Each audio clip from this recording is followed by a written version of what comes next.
Everything the light touches is our kingdom. Wana yetu tuwa kwain. Wachirema kwa mana binfu kurampinting. Ghana muntie.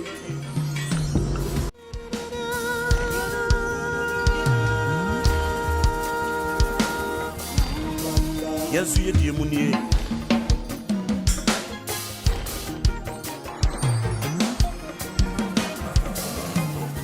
Ebi achedie ene ebe sumpo.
Indeed, Africa is home, powerful one out there. This is Daily Focus. My name is Joseph Kofi. Tonight, we'll be discussing Pan-Africanism, the awareness stage with Marcus Gavey. And he said, a people without the knowledge of their past history, culture is like a tree without roots. This man is from Jamaica. He was born on the 17th August 1887, and we are going to speak a lot about him today. So I'll urge all of you to take your seat and join us as we discuss who exactly Marcus Gavey is. And those of you who were not able to follow us last week, you can visit our social media platform. Joseph Kofi is the name, to see most of our videos out there. You can also visit Evans Aram Amatoji page on Facebook and Jikunu K video on Facebook to watch most of our videos out there. Go to YouTube channel, Joseph Kofi is the name. Most of our videos out there, just watch them and follow us. Don't just watch, subscribe, and then we keep going. Today I have in the house our regular guest, Evans Aram Amatoji, who is a graduate from University of Ghana and is a sociologist. And I also have Jifanu K. Pidio. He's also a graduate from University of Ghana and is a political scientist. They will be helping me to delve into Marcus Gavey Jr. today. Evans Kofi, you're welcome to today's show. thank you very much. It's a pleasure to be here once again. Very good. Today we are discussing the almighty Marcus Gavey. Yeah. Yes. So what do you have to tell our audience out there? Kofi, Honorable Marcus Gavey, as we all know, was one time president of Universal Negro Improvement Program. He was the president. Okay. He was born in Jamaica, as you already said, and made to a slave parents. Okay. Marcus Gavey, as a young boy, was majorly influenced by his father when he was young. Even his reading habits, he picked it up from his father. At a very young age, Marcus Gavey was said to most of the time visualize that kind of mystical image about himself leading a lot of people, Okay. more, which I could say the black race. Okay. And in regards to that, one event that actually empowered him to actually take this vision that he's been having about himself into action was an incident that happened between him and his childhood friend, which was a white girl. Okay. This girl was separated from him, was sent to England, Okay. and talked to, or if I may say, he was asked never to speak to Marcus Gavey again because of his color. His color. Okay. So Marcus Gavey, he realized what it is to be a black person or to be a black child. Okay. Him being separated from his childhood friend because of his color. Okay. Because of that, he left school Okay. to become an apprentice in a printing shop. Okay. And during those time there, he mastered the power of the printing word, the English word, which will later on help him in his endeavor into the Pan-Africanism that we are talking about today. Okay. Is that the reason why he said black color is not a shame? Yeah, he said black color is an honor. It's an honor. You shouldn't be ashamed of it. Actually, he said that our history did not actually start with slavery. Okay. We should be proud of ourselves, our ancestors' achievements Okay. during the ancient times. Okay. So Marcus was a visionary person. Okay. If I could say, he started the first major movements in the diaspora just to empower the blacks race at the time. He called for the repatriation of all blacks around the world to their ancestral land, which is Africa. Okay. Though he himself was not able to make it to the land of Africa, which mainly I could say because by then Africa, there was no any independent country at the time. He himself couldn't make it. He was the first man to ever lead a mass movement. Okay, so on that note, I will come back to you. Let's quickly move to Jifanuke Pidio. Thank you very much, Kofi. It's an honor to be here in the house again. Okay. Kofi, Mosiah Marcus Gavey is a legend that have lived on the African soil, and you know, I believe you've heard about Gaveyism before. Sure. A lot of people ascribe to his ideas, and they even go to the length to study about him. He's an icon that we all need to hold high so far as Africa is concerned.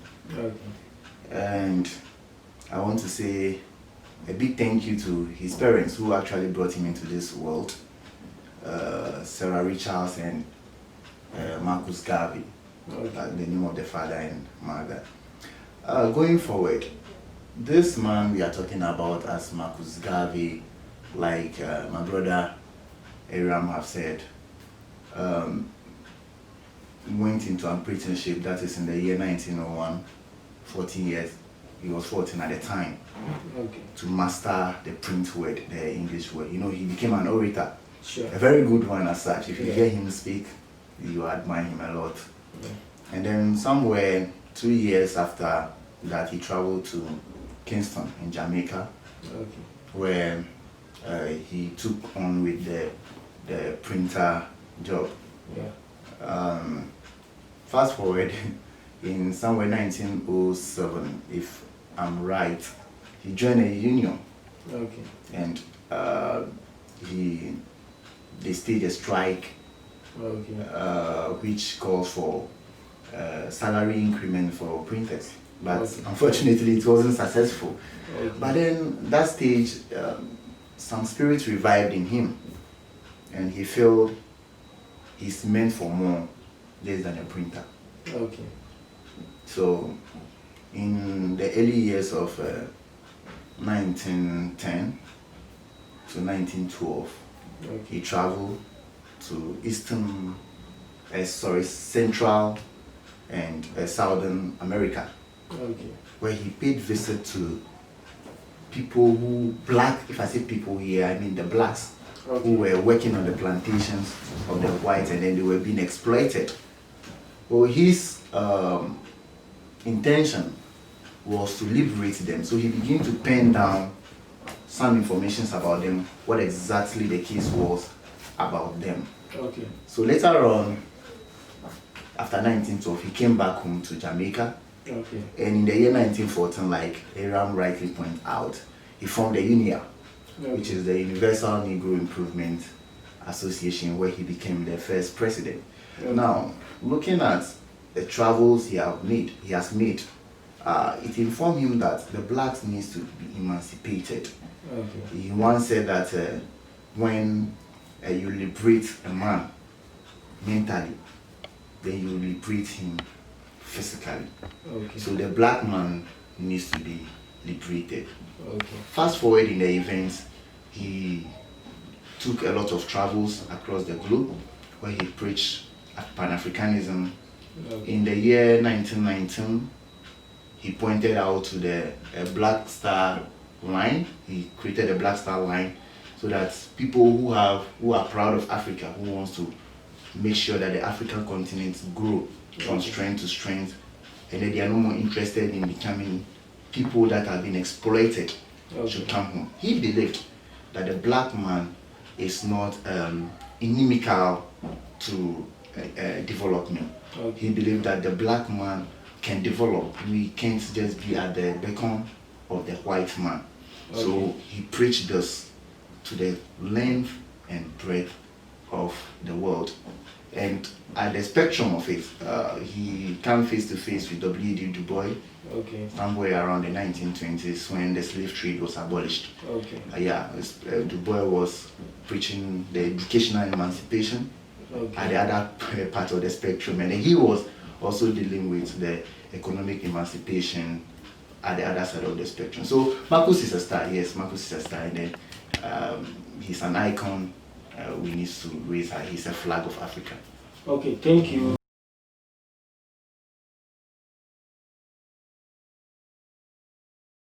Okay, viewers, this is the Daily Focus. My name is Joseph Kofi, and I have in the house Aram Amatoji, Evans, and Jifanuke Pidio.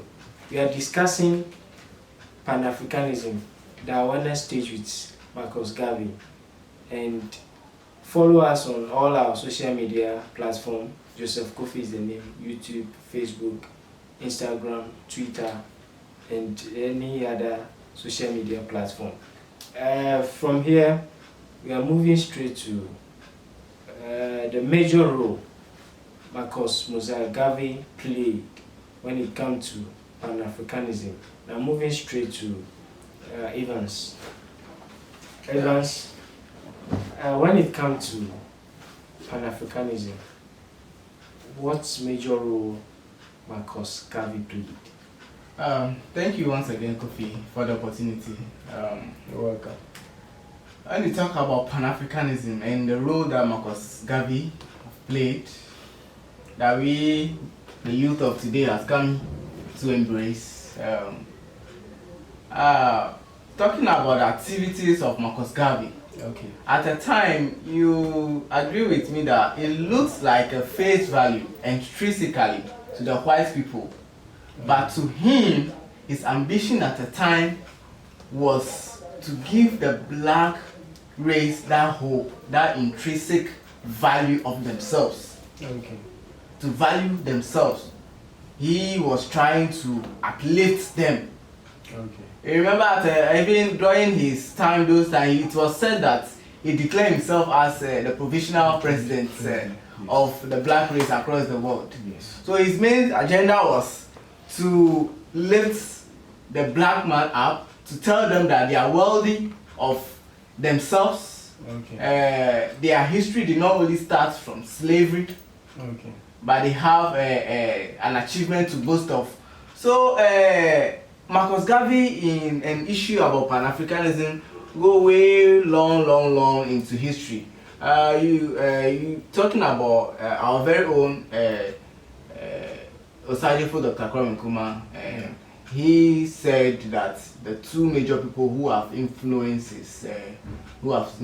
him during his study in the diaspora was one person was Marcus Gavey. Okay. He read into his ideologies and philosophies, and also Gandhi of India.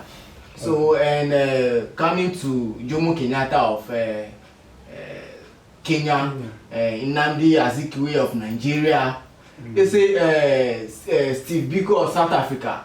These people actually read into his ideologies, and this has influenced them. And you yourself and my very own brother, you know what these very people did for Africa in terms of Pan-Africanism. Sure. Nigeria with Azikiwe, and Ghana, Kenya, South Africa. You see, so his influence around Pan-Africanism is very great. Very great. It's very great. If I'll put it that way.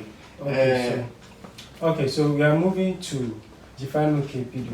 When we talk about the role he plays when it comes to Pan-Africanism, what do you have to say? Thank you, Kofi.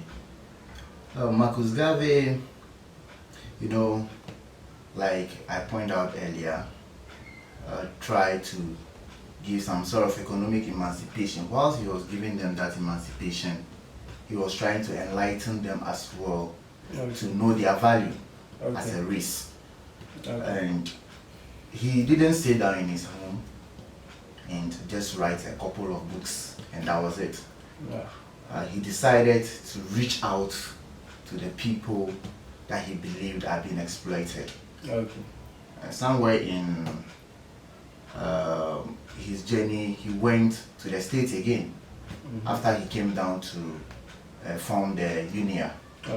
He went back, I think that should be somewhere in the 1916. So there he went to Harlem.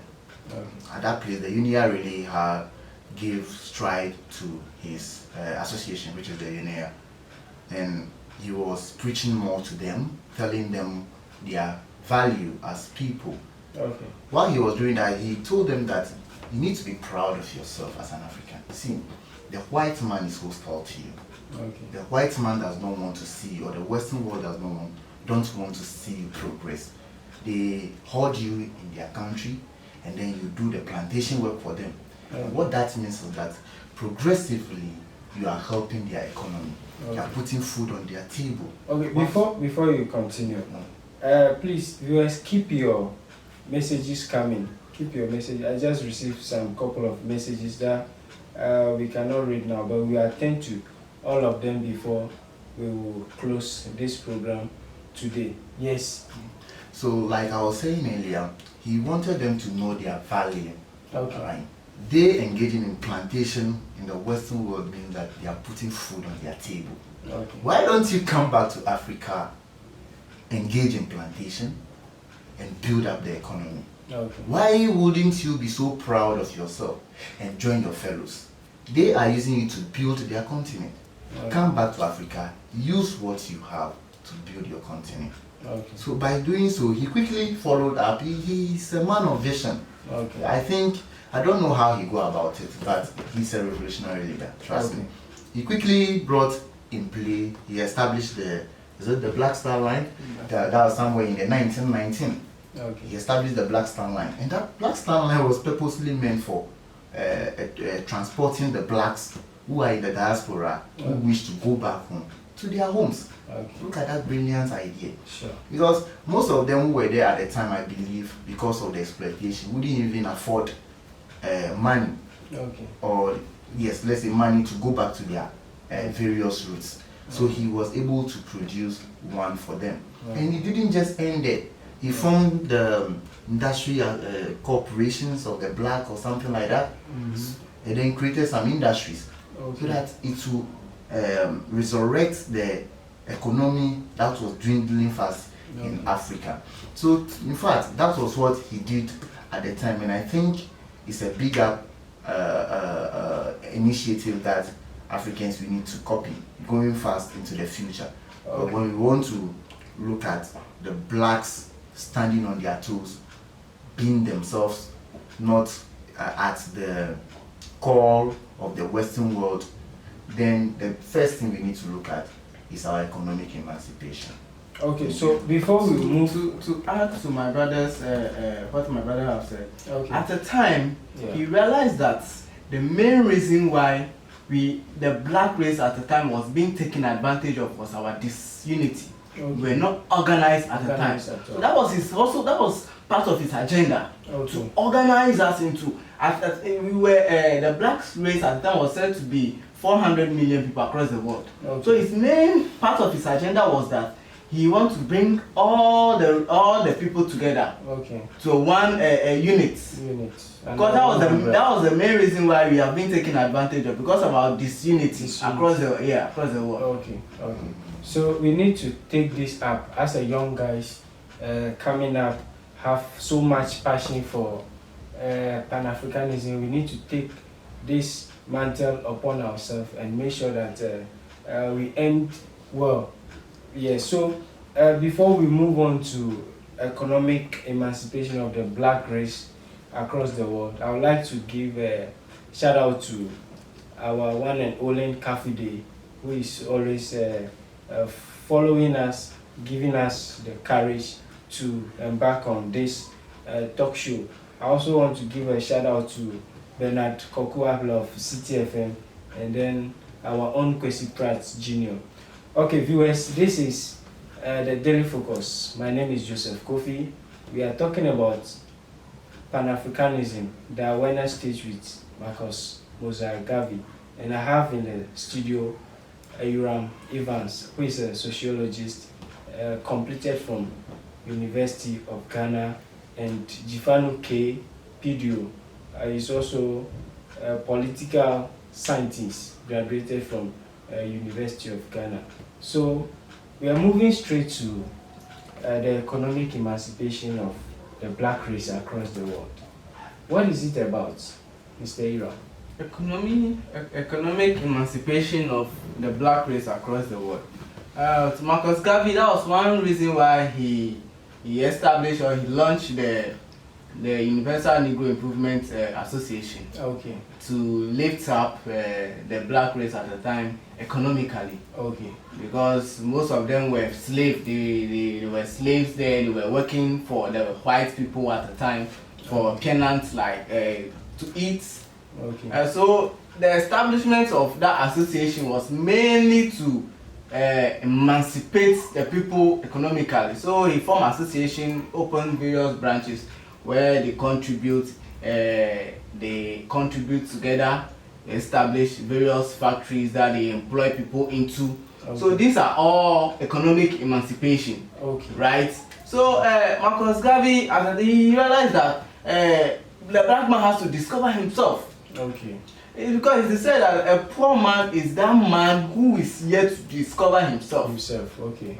So you being poor tells that you are yet to discover yourself. So he wants his people to discover themselves. Okay. And upon discovering themselves, they wouldn't have to be working for the white people as they were doing at the time. Okay. So during those times, he received a lot of criticism. Many of the then established leaders of the blacks call him lunatics and co, because of how his ideologies and philosophies at the time. But he wasn't perturbed about it. Okay. He kept pushing, he kept preaching. You know, this man, when you look at his stature, actually, when he speaks, even the name actually denotes something. You know, when he speaks with volume. Okay. You get it? So he kept on preaching, but something happened. Okay. You know, one of his disadvantages that led to his downfall at the time was said that Marcus Gavey, was not someone who takes advice. Okay. He believes himself. You know, he has that trust issue. Okay. You know, at the time too, because of how he rose to that level Yes. of influence, the Yes. whites were also planning against him. Okay. So you could realize that the case that was laid against him, the fraud, the mail fraud case, was political motivated. It was politically I also motivated. watched some of his documentary. They were like, he's not a good businessman. Yeah, He's a good he leader. was also said to be someone who is not good with managing money Money. at the Okay. time. Yes. You know, his appointees were not competent. He made concern about appointing someone into a position was not about competence, Okay. but loyalty. Loyalty. Someone who will be loyal to him. Okay. So imagine I am maybe I am a business person Okay. and I'm being appointed to a secretariat position. Yeah. So his main concern about appointing people was not mainly because of how The competent speciality the, of their the specialization of the Yeah. people, Yeah. but people who will be loyal to him. Loyal So to him. he appointed how will I even put it? People who are not qualified to a specific position. Position. Okay. You get it? Yeah. And those who he trusted at the time also betrayed him. In a person like Agent Cooper Okay. at the time, who was an agent to the United States. Okay. He was his very close friend Mm-hmm. that he trusted at the time. Okay. But this man actually was an agent. Okay. Agent P139138. Okay. So Mhm. this is telling And us they influence him to actually go into all this black starling about the money, management of the money and all those, leading to this mail fraud issue. Okay. So people were planted Mm-hmm. in his organization, association. Okay. Despite the fact that he has trust issue, he was dealing with people, and this thing were bound to happen at the time. Okay. So you see, so these were some of the few lessons we could actually even learn from him. His appointments, concern about appointing people into position.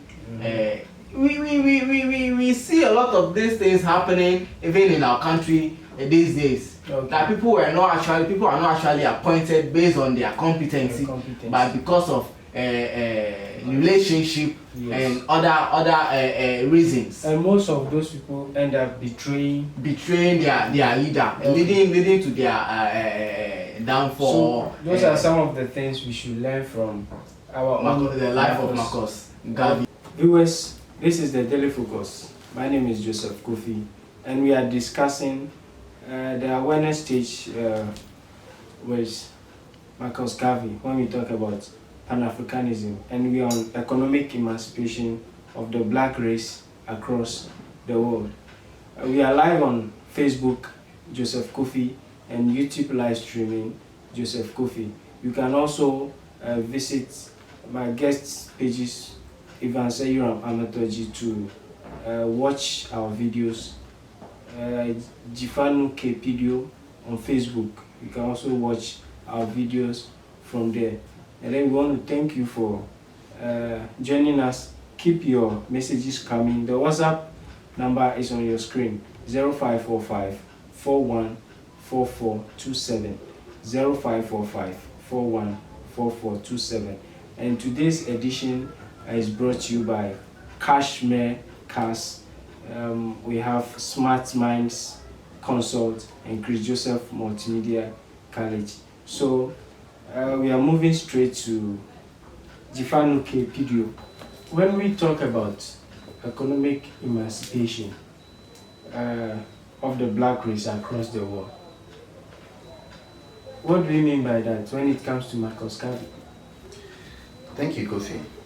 One thing is key about Marcus Gavey. When we want to look at where he preached the economic emancipation, we have to take into consideration the industrial corporations that he had built at the time in the black continent or in the African continent to build up or develop the continent, and to also be a reason why the black in the diaspora will want to come back home knowing very well that when they return, they will get food on their table. They wouldn't be at anyone's beck and call anymore. Kofi, I would like to talk about it and bringing it back to our African continent today. We are still on the dream of having the Pan-Africanism or reaching the goal of Pan-Africanism as our predecessors or our forefathers have preached in the decades past or centuries past. The likes of Dr. Kwame Nkrumah, Nnamdi Azikiwe, Haile Selassie, mention them.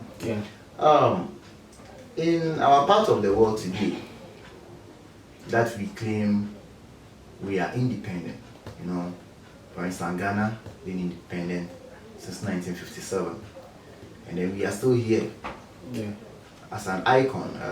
We should be the one to pull most of the African continents together. I believe Ghana have that responsibility or owe that responsibility to Africans. Looking at where we are now and trying to relate it to what Marcus Gavey have done in the past, you realize that though we are struggling to be there, I believe there are still some gaps that we need to work on. So many things about unemployment have been the topic for years now. The youth unemployment, not just in Ghana, but in other parts of Africa. These have led to so many demonstrations across the globe. To the extent that once upon a time in this country, we spoke about, unemployed graduates.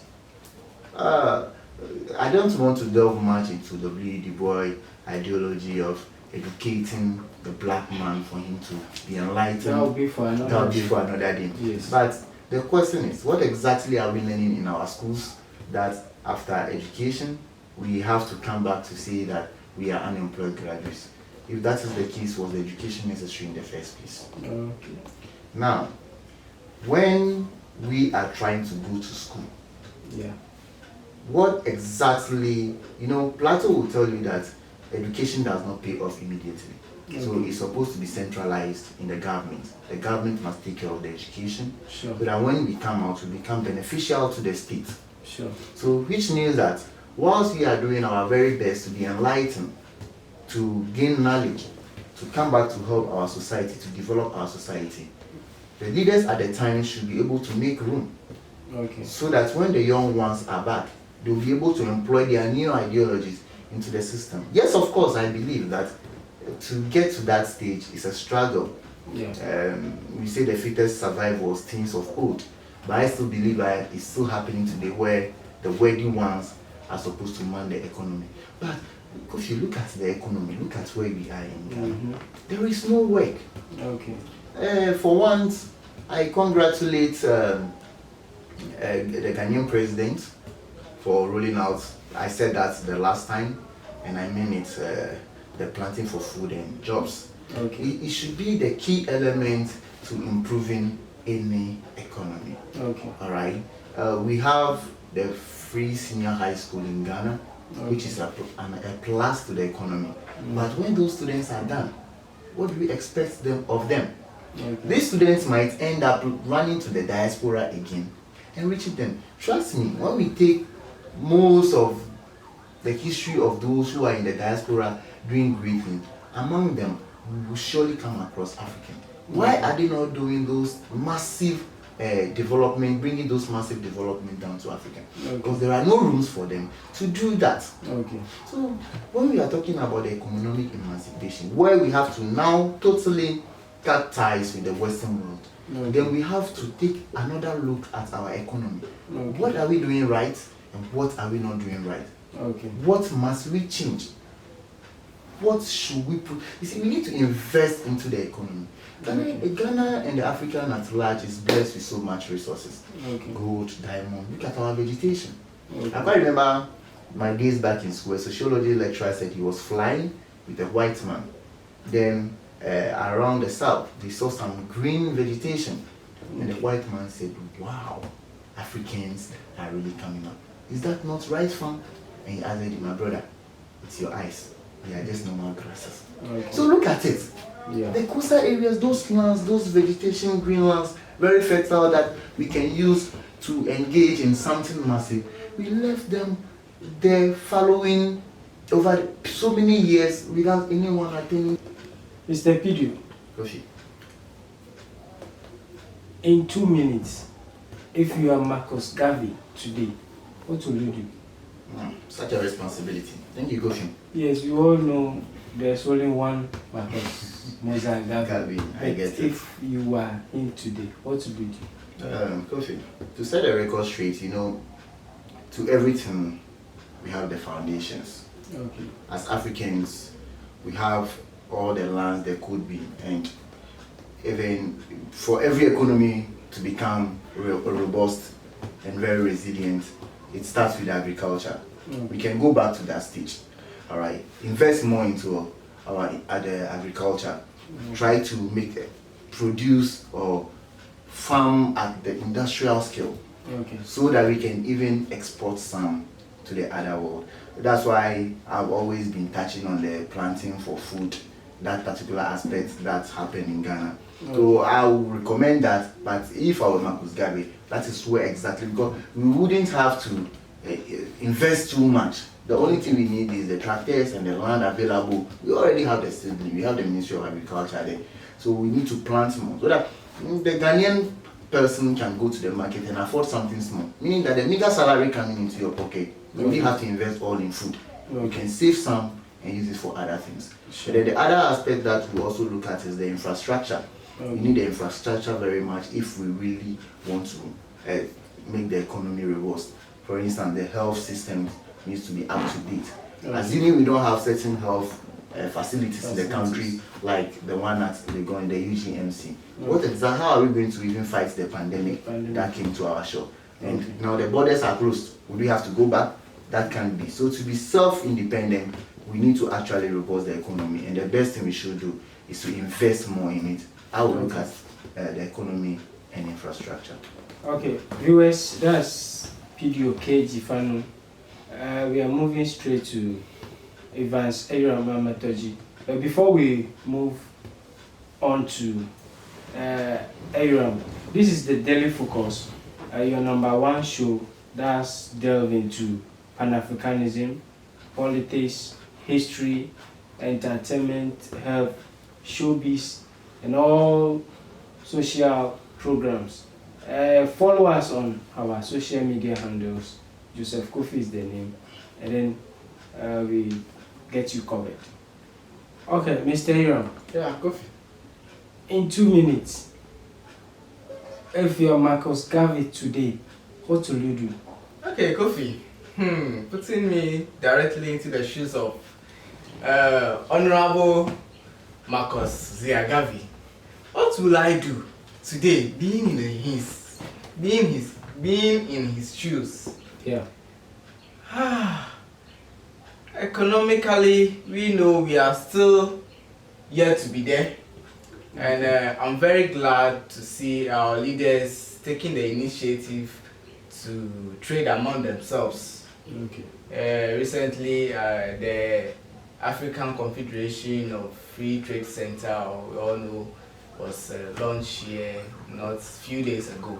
That is a bold step in trading. The more we trade among ourselves, you know, you realize that in Africa, or boiling it down to Ghana, we actually usually sell our raw materials at a very low price, but later on import the products, the processed products, at a very high price. You see, these are few of the reasons why we are finding it difficult to emancipate ourselves economically. So if we can trade among ourselves, it's to minimize these things that are actually bringing us down. And secondly, I will also advocate for a common currency to be used in Africa. Okay. That would be very hard looking at the influence the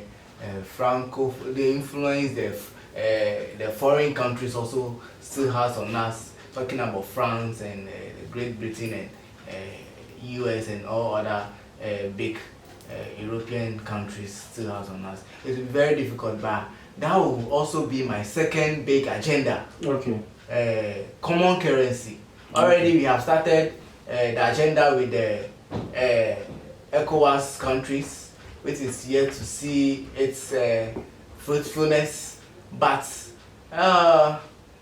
no destination is longer than, or no journey is longer than the destination. Sure. So those are major two things I would have done if I am in Marcus Gavey's shoes. Okay. Today. Okay, so that's Evans speaking on what to do if he's Marcus Gavey today. He made mention of common currency, trade among ourselves, and then PDO also talks about agriculture and infrastructure.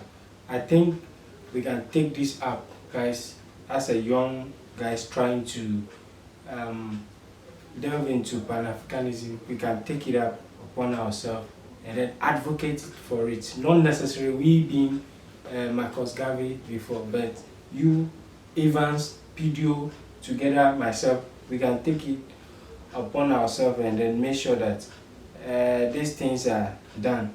It's not going to be easy, but with God, all things are possible. Yes, so this is the Daily Focus. My name is Joseph Kofi, and we'll be coming your way next weekend. Today's show was sponsored by Cashmere Cars, Smart Minds Consult, and Chris Joseph Multimedia College. Follow our social media handles. Joseph Kofi is the name. Facebook, YouTube, Instagram, Twitter, all other social media platforms. Joseph Kofi is in the name. You can keep your comments coming. We will attend to them. The number is 0545 414427. Till tomorrow, Sunday. Catch you.